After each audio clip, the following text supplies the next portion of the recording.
আজ শেয়ার করছি একটা কাবাবের রেসিপি। ছোলার ডাল এবং চিংড়ি মাছ দিয়ে দারুণ টেস্টি একটা কাবাব। বাড়িতে কেউ গেস্ট এলে বাইরে থেকে কিনে না এনে এরকম কিন্তু বানিয়ে দিতে পারেন।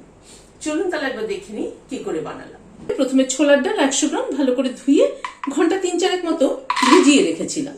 ছোলার ডালটা দিয়ে দিলাম। এখানে 150 গ্রাম চিংড়ি ছাড়িয়ে পরিষ্কার করে ভালো করে ধুয়ে নিয়েছি। চিংড়ি মাছটাও দিয়ে দিলাম।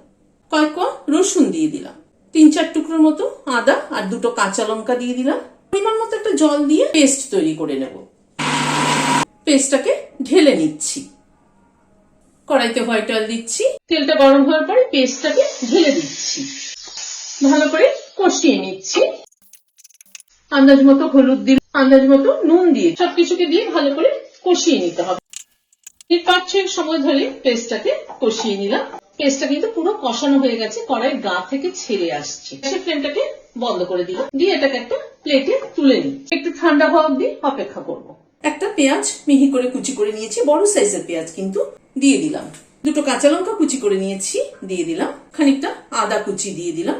এখানে 1 চামচ মতো উঁচু 1 চামচ ধনে রোস্ট করে হামানদিস্তায় কুটে নিয়েছি, দিয়ে দিলাম। এই ধনে কুটে নিলে কিন্তু রোস্ট করে তার ফ্লেভারটা একটা দারুণ হয়। যে কোনো কাবাবে কিন্তু এই ধনে কুটে দিলে পরে কিন্তু তার টেস্ট কিন্তু ভীষণ ভালো হয়। রোস্টেড জিরের গুঁড়ো দিলাম 1/2 চামচ, গরম মশলার গুঁড়ো দিলাম 1/4 চামচ, আমচুর পাউডার দিলাম 1 চামচ, ময়দা দিলাম 1 চামচ, 2 চামচ।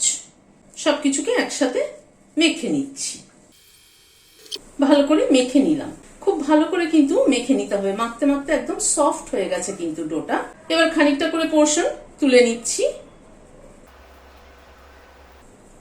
হাতে এরকম গোল গোল করে শেপ দিয়ে নিচ্ছি।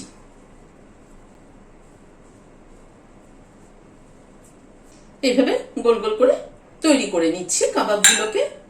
কাবাবগুলোকে গড়ে নিলাম। তাওয়াতে হোয়াইট অয়েল দিচ্ছি। তেলটা গরম হয়ে এসেছে, দিয়ে দিচ্ছি কাবাবগুলো। উল্টে দিচ্ছি। মিনিট 4-5 সময় ধরে গ্যাসের ফ্লেমটাকে মিডিয়ামে রেখে সবগুলোকে উল্টে পাল্টে লাল করে ভেজে নিলাম। ভিডিওটা যদি ভালো লেগে থাকে তাহলে একটা লাইক এবং সাবস্ক্রাইব করার অনুরোধ রইল। আজ তাহলে এখানে শেষ করছি। নমস্কার।